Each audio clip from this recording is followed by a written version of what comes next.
नाम दिशा है और मैं एक लेडी पुलिस हूँ। क्या आपको पता है, ऐसा भी हो सकता है कि किसी दाई की गोद में बैठने से गर्भवती औरत के पेट में पल रहा बच्चा अगर लड़की है तो लड़का बन जाता है। जी हाँ, ये वाकया कासगंज के एक गांव का है, जहां दाई की गोद में 5 मिनट बैठने से लड़की लड़के में कैसे बदल जाती है। जानकर आप भी हैरान रह जाएंगे। कासगंज के इस गांव का ये सच्चा वाकया है। मेरा नाम दिशा है। मेरा ताल्लुक एक गांव से है। मेरे पिता ने गांव में एक छोटी सी दुकान खोल रखी थी, जबकि मेरी माँ एक दाई थी। वो पूरे गांव की औरतों के बच्चे जन्म देती थी और बदले में कभी किसी के घर से आटा मिल जाता, तो कभी किसी के घर से चावल, तो किसी के घर से पैसे।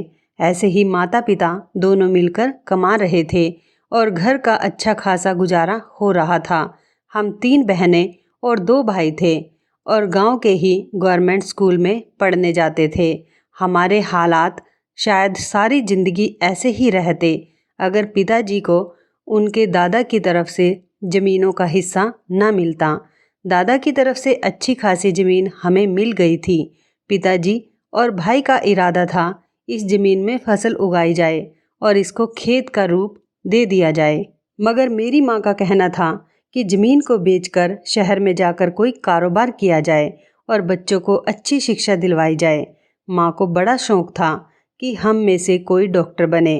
कहती थी कि मेरे पास अपनी बेटियों को देने के लिए बस ये दाई वाला हुनर ही है और मैं नहीं चाहती कि मेरी बेटी कभी दाई बने।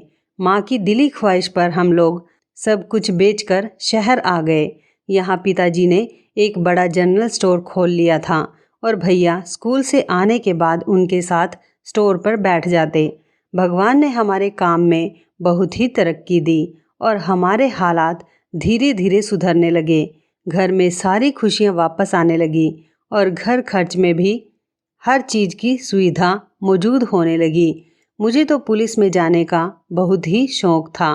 मैंने सोचा कि बाकी 2 बहनों में से कोई भी बहन माँ की ख्वाहिश पूरी करने के लिए तैयार हो सकती है। शायद उनमें से कोई सी बहन डॉक्टर बन जाए। इसलिए मैंने अपना पूरा ध्यान पुलिस की नौकरी हासिल करने की तरफ लगाया हुआ था। इसलिए रोज़ सुबह मैं और मेरी माँ सैर करने के लिए चले जाते थे। माँ वहाँ एक जगह बैठ जाती और मैं दौड़ लगाने की प्रैक्टिस करती रहती। एक दिन हम लोग अभी पार्क पहुँचे ही थे कि एक जगह औरतों का ग्रुप देखा। हम आगे गए तो मालूम हुआ एक गर्भवती औरत अपनी सास के साथ सैर के लिए आई हुई थी। एकदम से उसकी तबीयत खराब हो गई और वो दर्द से चिल्लाने लगी। शायद उसके बच्चे के जन्म का वक्त आ चुका था। माँ एक तजुर्बेकार दाई थी। माँ ने फ़ौरन ही भांप लिया कि उस लड़की को अस्पताल ले जाने का वक्त नहीं है। माँ ने उसी वक्त मुझे घर की तरफ दौड़ाया कि जाओ मेरा बैग उठा कर लाओ।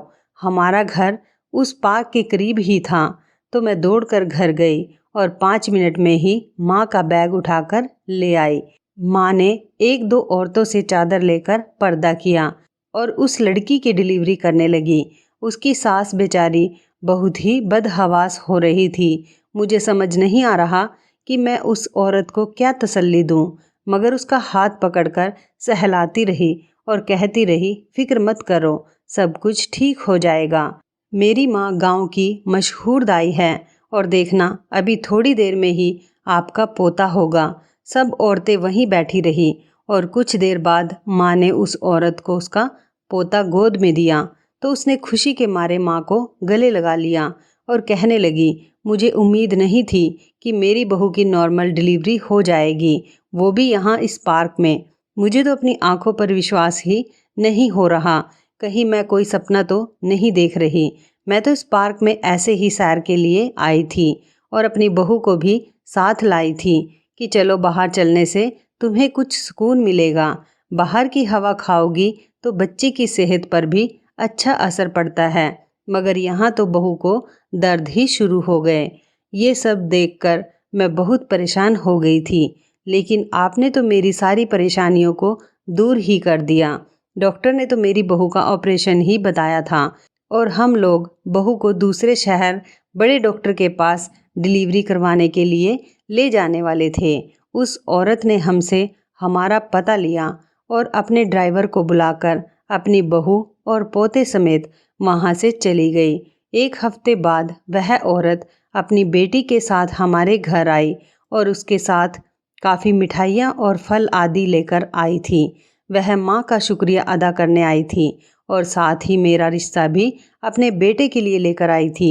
उसका बेटा पुलिस ऑफिसर था और ये सुनकर मैं बहुत खुश हुई थी कि अगर मेरी इस लड़के के साथ शादी हो जाएगी तो मैं भी पुलिस में आसानी से भर्ती हो जाऊंगी।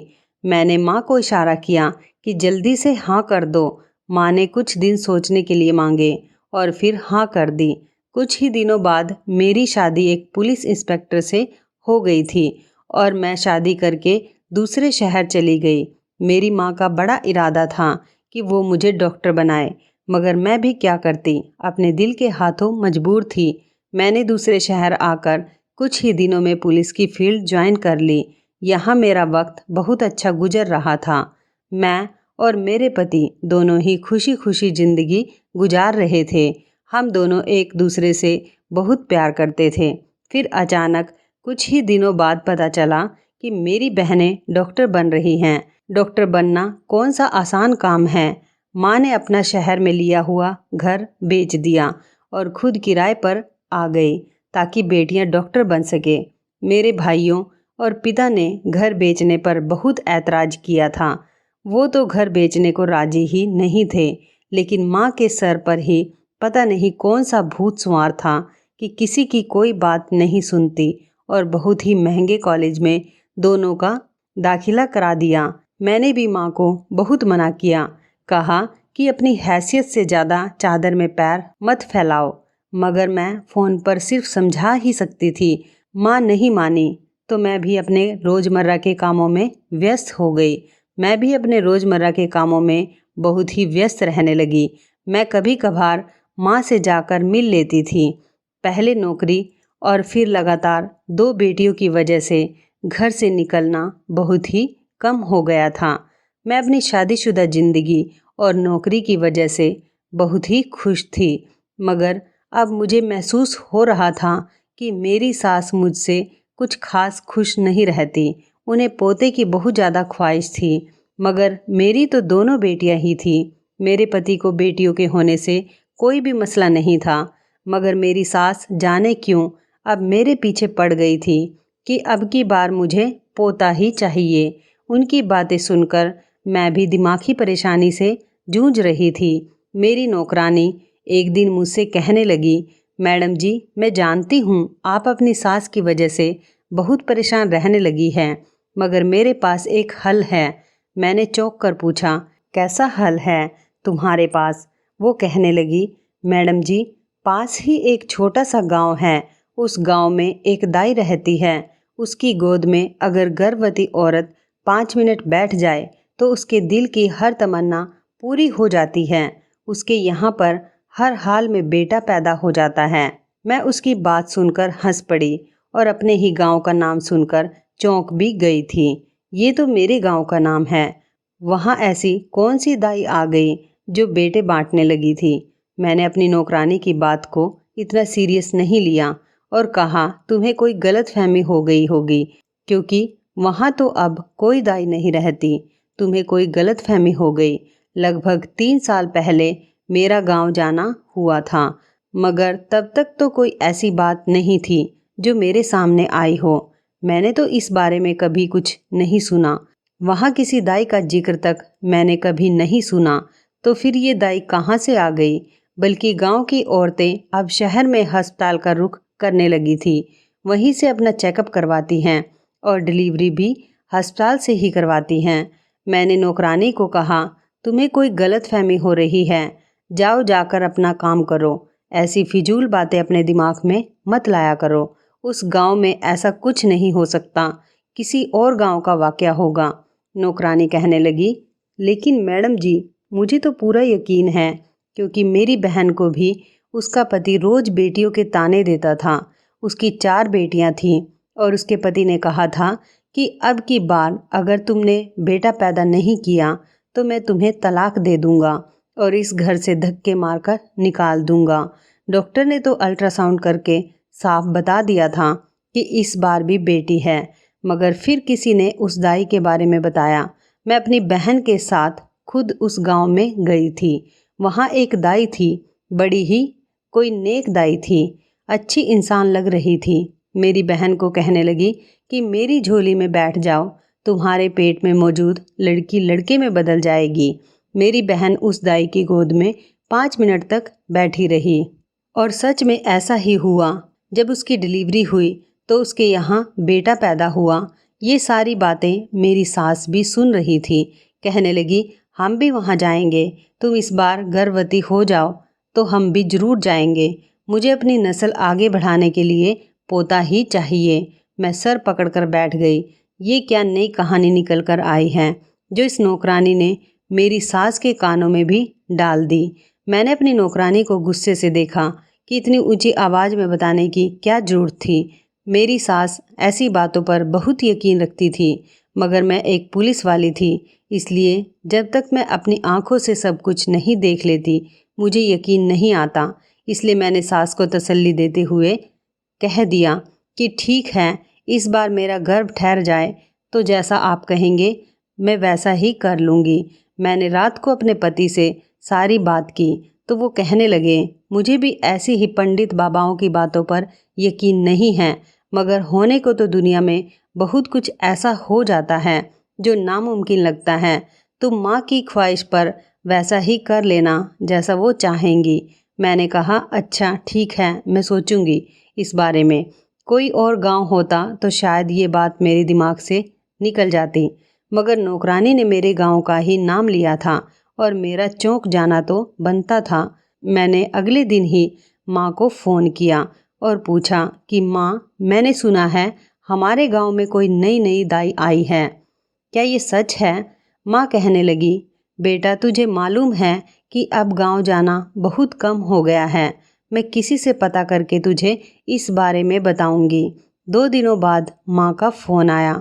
वो कहने लगी, बेटा मैंने पता करवा लिया है, मगर वहाँ तो कोई दाई नहीं है। सारी औरतें अब शहर में ही जाती हैं।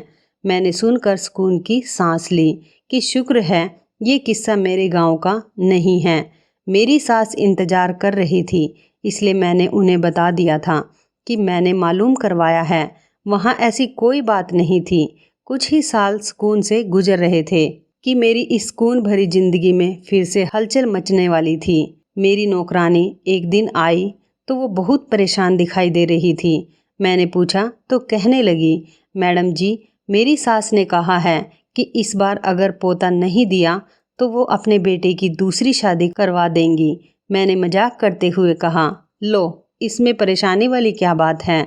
तो तुम्हारी गांव में रहने वाली दाई है ना, जो 5 मिनट में ही लड़की को लड़के में बदल देती है।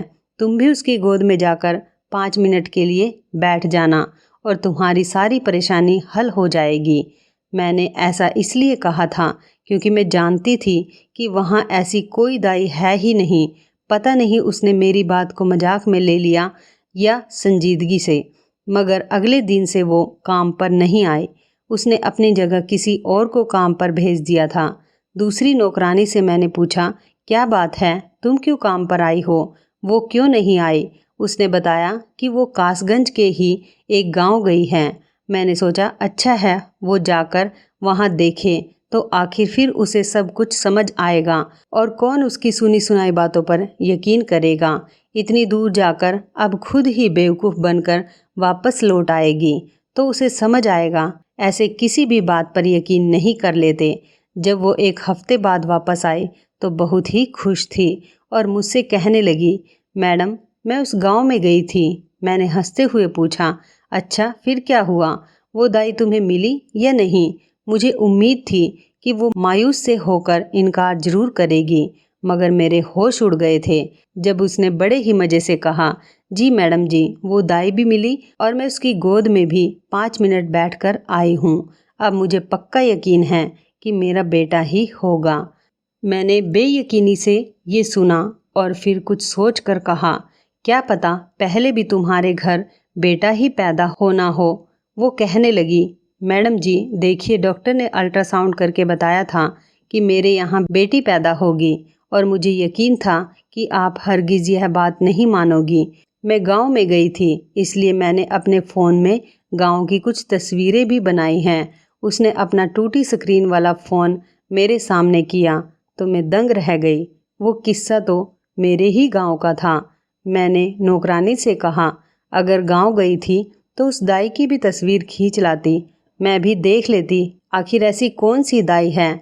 वो कहने लगी, मैडम जी मैंने तो कहा था उस दाई से कि फ़ोटो खिंचवा लो, मैं जाकर अपनी मालकिन को दिखाऊंगी, मगर उसने मना कर दिया कि वो तस्वीर नहीं खिंचवाती। नौकरानी को भेजकर मैंने माँ को फ़ोन किया और माँ से कहा, तुमने मुझसे झूठ क्यों बोला कि वहाँ ऐसी कोई दाई नहीं है। माँ मुझसे कहने लगी, मैंने कोई झूठ नहीं बोला तुझसे, मुझे जो पता चला वो मैंने तुझे बता दिया। एक जानने वाली से पूछा था इस बारे में, उसी ने ही मुझे बता दिया कि मेरे जाने के बाद वहाँ कोई दाई अब नहीं है। मैंने तो तुझे वही बताया। मैंने कहा, माँ तुम्हें वहाँ खुद जाकर देखना चाहिए था, एक छोटा सा काम कहा था, वो भी तुमसे नहीं हो सका।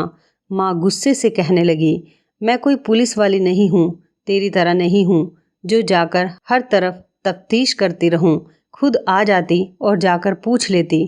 तुम्हें इतना भी नहीं पता है कि मेरे जोड़ों में कितना दर्द रहता है। मैं घर से बाहर नहीं निकल सकती, फिर भी कह रही हो कि मुझे खुद वहाँ जाना चाहिए था। माँ ने मुझे अच्छी खासी बातें सुनाकर फ़ोन बंद कर दिया। मुझे अफसोस हुआ कि मुझे माँ से ऐसे बात नहीं करनी चाहिए थी। मैंने सोचा कि कोई बात नहीं, मैं तो माँ को बाद में मना लूँगी और सॉरी भी कह दूँगी। इसी दाई वाले मामले ने मेरा चैन सुकून बर्बाद कर दिया था। सास मेरे पीछे पड़ी हुई थी कि हम भी वहाँ जाएंगे। अब मुझे बस उसको झूठा साबित करने के लिए बस अपनी नौकरानी के बच्चे का इंतज़ार था। जब अल्ट्रासाउंड में आ गया था कि उसके यहाँ तो बेटी है, फिर भला वो दाई की गोद में 5-10 मिनट भी बैठ जाती, उसके यहाँ लड़की ही पैदा होती। मगर अस्पताल में जब डॉक्टर ने बताया कि हमारी नौकरानी के यहाँ बेटा पैदा हुआ है, तो मेरे कदमों तले ज़मीन ही निकल गई। ये कैसे हो सकता था? मेरी सास को पता चला तो वो कहने लगी, मुझे तो पहले ही पता था कि इस दाई की गोद बहुत ही निराली है, हम भी वहाँ ज़रूर जाएंगे। मेरे कुछ कहने का कोई फ़ायदा नहीं हुआ। मेरी सास ने मेरा और अपना सामान बांधा और गांव जाने की तैयारी शुरू कर दी। पहले मैं माँ के यहाँ अपने मायके आई। मैं शायद 3 साल बाद यहाँ आ रही थी। इन दिनों घर के हालात बहुत ही बदल चुके थे। मैंने सुना था, मगर अब तो अपनी आंखों से देखा कि सच में बहुत ही ज़्यादा घर में खुशहाली आ गई थी। नया घर और नया फर्नीचर और हर चीज़ बहुत ही महंगी थी। मेरी सास भी बहुत खुश हुई। मेरी माँ कहने लगी कि मेरी दोनों छोटी बेटियाँ डॉक्टर बन गई हैं और बेटों ने अपने अपने स्टोर खोल लिए हैं। मेरी माँ को मेरे आने का पहले ही मालूम हो गया था कि मैं किस लिए वहाँ पर आई हूँ, इसलिए वो मुझसे कहने लगी कि 2-4 दिन पहले आराम कर लो, फिर चली जाना अपनी सास के साथ गांव में डॉक्टर के पास। मेरे तो जोड़ों में दर्द है, गांव की टूटी फूटी सड़कों का मैं सफ़र नहीं कर सकती। 1-2 दिन आराम करने के बाद मैं अपनी सास के साथ गांव आ गई। मेरी सास बहुत खुश हो रही थी कि अब तो उनकी दिली तमन्ना पूरी हो जाएगी। हम 2 घंटे का सफ़र करने के बाद गांव पहुँचे। सुना था गांव के शुरू में ही एक झोपड़ी है जहां वो बैठती है। हम अंदर गए तो एक औरत ने सिर पर हरे रंग का मफलर लपेटा हुआ था। मुझे वो देखने से कहीं से भी दाई नहीं लग रही थी। मेरे अंदर की पुलिस वाली जाग गई थी। मैंने उसे जाकर कहा, मैं बेटे के लिए आई हूँ। तो वो कहने लगी, मैडम जी जाकर किसी भी अस्पताल से अल्ट्रासाउंड करवा लाओ। अगर तो इस रिपोर्ट में लड़की हुई तो चली आना, वरना अगर लड़का हुआ तो घर वापस लौट जाना। हम नहीं चाहते कि ऐसा हो कि तुम्हारा लड़का हो और तुम हमारी गोद में बैठो तो सारे तंत्र मंत्र उल्टे ना पड़ जाएं और तुम्हारा लड़का लड़की में बदल जाए। इसलिए जाओ, पहले अल्ट्रासाउंड करवा कर लेकर आओ। उसके बात करने के अंदाज से मेरी सास तो बहुत खुश हुई। कहने लगी, देखो कितनी अच्छी दाई है, पैसे भी नहीं लिए और अल्ट्रासाउंड का कितना अच्छा मशवरा दिया है। मैंने भी सोचा, हाँ ये भी ठीक है, अल्ट्रासाउंड करवा लेना चाहिए। मैंने घर जाकर माँ और बहनों को सारी बात बताई तो बहनें कहने लगी, अरे दीदी, तुम कल अपनी सास के साथ मेरे क्लिनिक आ जाना, मैं तुम्हारा अल्ट्रासाउंड कर दूंगी। अगले दिन जब टेस्ट हुआ और उसकी रिपोर्ट आई तो मेरी बहन ने उदासी से बताया कि दीदी, तुम्हारे यहाँ फिर से लड़की है। ये खबर सुनकर मेरी सास का मूड खराब हो गया था, मगर फिर कहने लगी कि चलो कोई बात नहीं, वो दाई है ना, हम आज ही दोबारा उसके पास जाएंगे। बहन के क्लिनिक से निकलकर हम सीधा गांव उस दाई के पास आ गए थे। मुझे अभी भी यकीन नहीं हो रहा था। मैं इस दाई की गोद में बैठी और 5 मिनट बाद उठ गई। उस दाई ने पैसे नहीं लिए, मगर मेरी सास ने ज़बरदस्ती काफ़ी सारे नोट उसकी झोली में रख दिए। मेरा इरादा भी एक दिन और रहने का था, मगर सास ने जल्दी मचाई हुई थी। मैं रात को माँ को बताने उनके कमरे में गई तो कमरे से माँ की परेशान आवाज़ सुनाई दी, फिक्र नहीं करो तुम दोनों बहनों, सब ठीक हो जाएगा। मैंने कमरे में जाकर पूछा, क्या बात है, किस बारे में बात चल रही है, कोई परेशानी वाली बात है क्या? माँ मुझे यूँ अचानक देखकर घबरा गई, फिर गहरी सांस भरकर कहने लगी, तुम्हारी सास के बारे में तुम्हारी बहनें परेशान हो रही थी कि सुबह उनका रवैया तुमसे ठीक नहीं था, तो मैं उन्हें कह रही थी कि अब जब तुम्हें बेटा होगा तो सब कुछ ठीक हो जाएगा। मैं उन्हें बताकर कि मैं सुबह जा रही हूँ, मैं अपने कमरे में आ गई थी। सारी रात मैं सोचती रही कि मेरी अल्ट्रासाउंड रिपोर्ट में तो लिखा है कि मैं एक लड़की को जन्म दूंगी, मगर क्या इस दाई की गोद में बैठने से सच में ही मेरे घर बेटा पैदा हो जाएगा? ऐसा कैसे हो सकता था? बच्चे का लिंग कैसे बदल सकता था? कुछ तो ऐसा था जो फ़िलहाल मेरी समझ में नहीं आ रहा था, कुछ ऐसा जो मेरी नज़रों से ओझल था। खैर, मैंने सोचा अब सच और झूठ का तभी पता चलेगा जब मेरी डिलीवरी होगी, फिर दूध का दूध और पानी का पानी हो जाएगा। अगले ही दिन हमारे जाने का वक्त आ गया था। जाने से पहले ही मैंने सोचा अपनी एक दोस्त से मिलती जाऊं, इसी शहर की रहने वाली थी। पुलिस की ट्रेनिंग हम दोनों ने एक साथ ही पास की थी और फिर वो अपने शहर यहाँ आ गई और मैं अपने ससुराल चली गई। मैं जब उससे मिलने गई तो वो एक केस को हैंडल कर रही थी। मेरे पूछने पर बताने लगी कि काशगंज गांव के पास ये एक छोटा सा गांव है, वहाँ एक अजीबोगरीब वाक़या सुनने को मिल रहा है।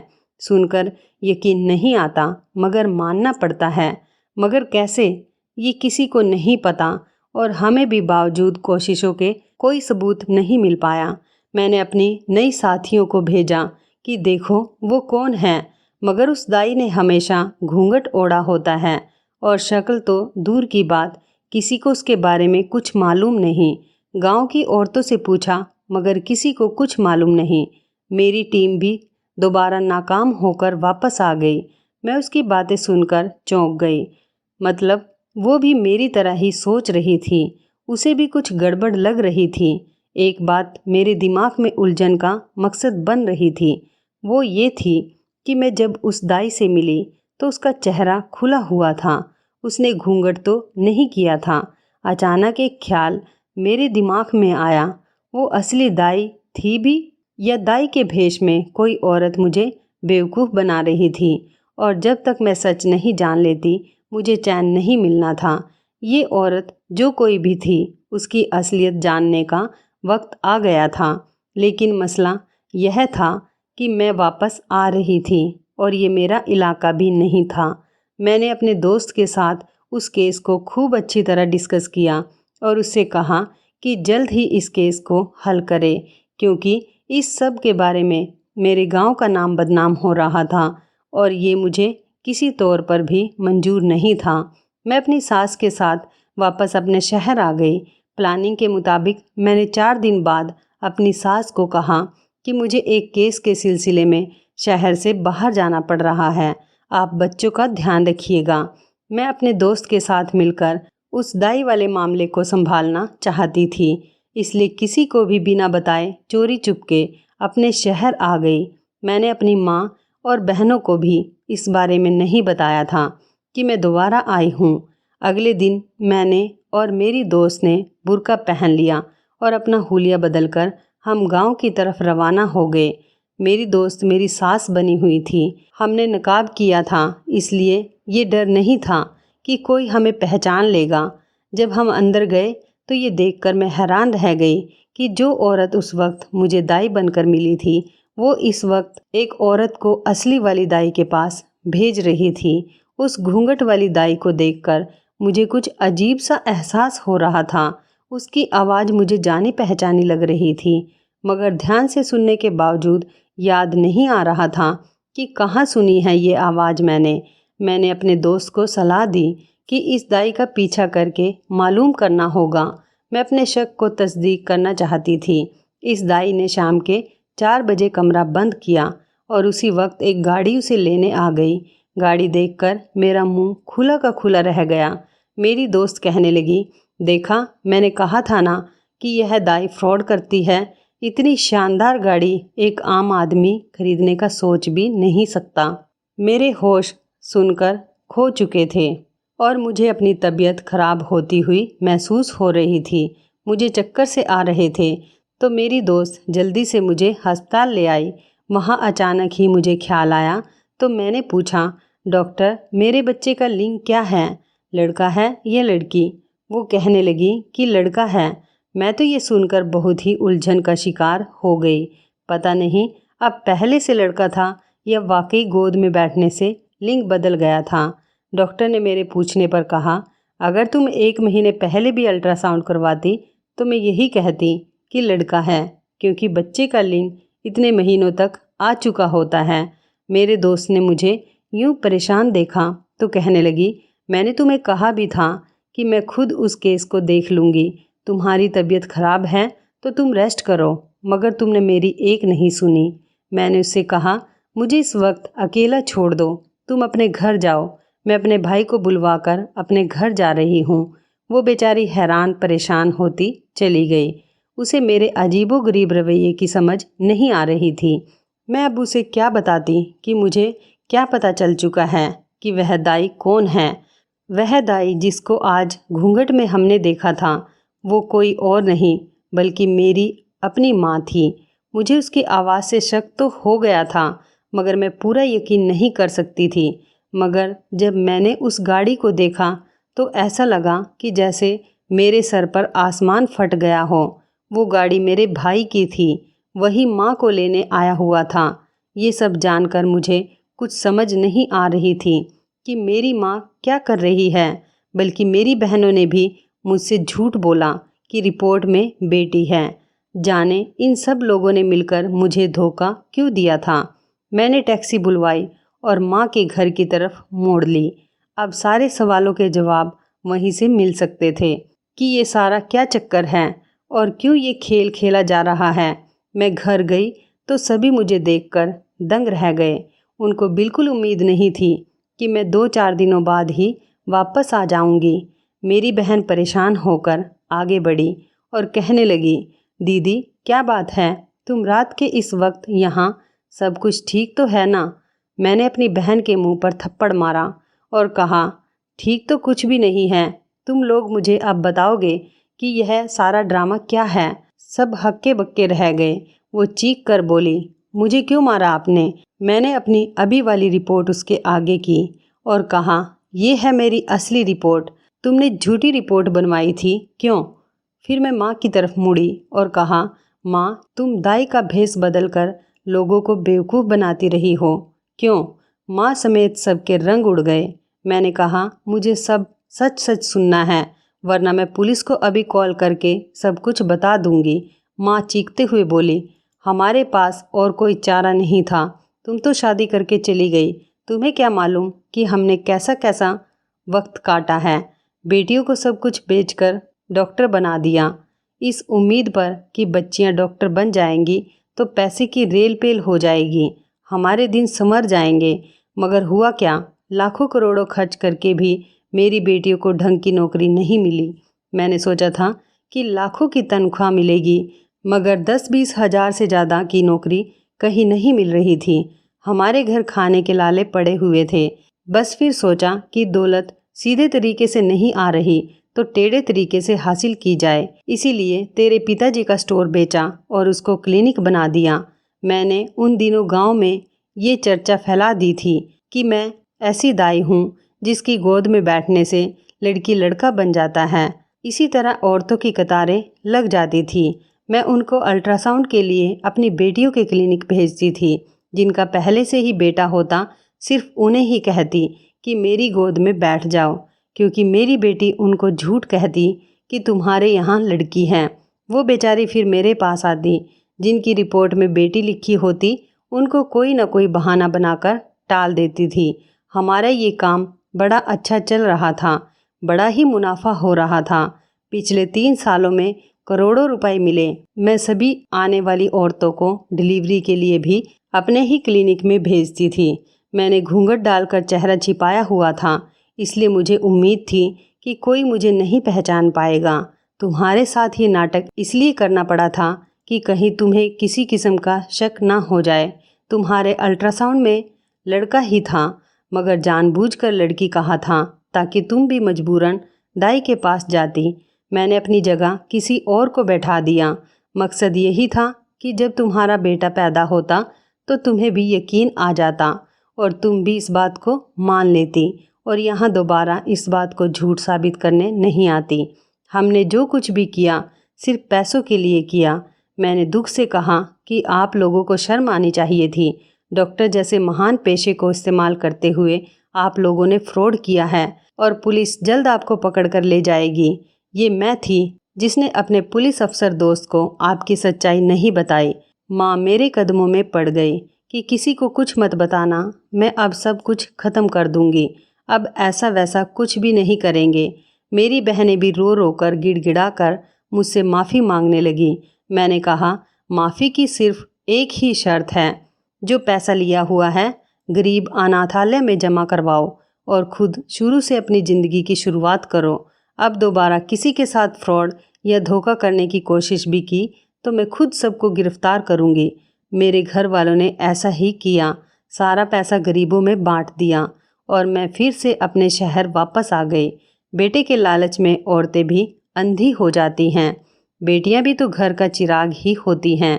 बेटे और बेटियों में फ़र्क ना करें। तो इस कहानी के बारे में आपकी क्या राय है, कमेंट करके ज़रूर बताइएगा। दोस्तों, आपको हमारी ये मज़ेदार कहानी कैसी लगी, आप हमें कमेंट बॉक्स में ज़रूर बताएं। यदि आपके पास भी ऐसी कोई प्यारी सी कहानी है या फिर ऐसी कोई कहानी जिससे कुछ शिक्षा मिले तो आप हमारे साथ उसको ज़रूर शेयर करें। दोस्तों, यदि आपको हमारी ये वीडियो अच्छी लगे तो आप हमारी इस वीडियो को लाइक शेयर ज़रूर करें और ऐसी ही दिल को छू लेने वाली प्रेरणादायक कहानियाँ सुनने के लिए हमारे चैनल को भी सब्सक्राइब करें। यदि आप हमें फेसबुक पर देख रहे हैं तो आप हमारे फेसबुक पेज को लाइक और फॉलो ज़रूर करें। तो दोस्तों, फिर मिलते हैं ऐसी ही ज़बरदस्त कहानी या टिप्स के साथ नई वीडियो में। तब तक के लिए धन्यवाद। आप सभी अपना ख्याल रखना। आपका दिन शुभ व मंगलमय हो।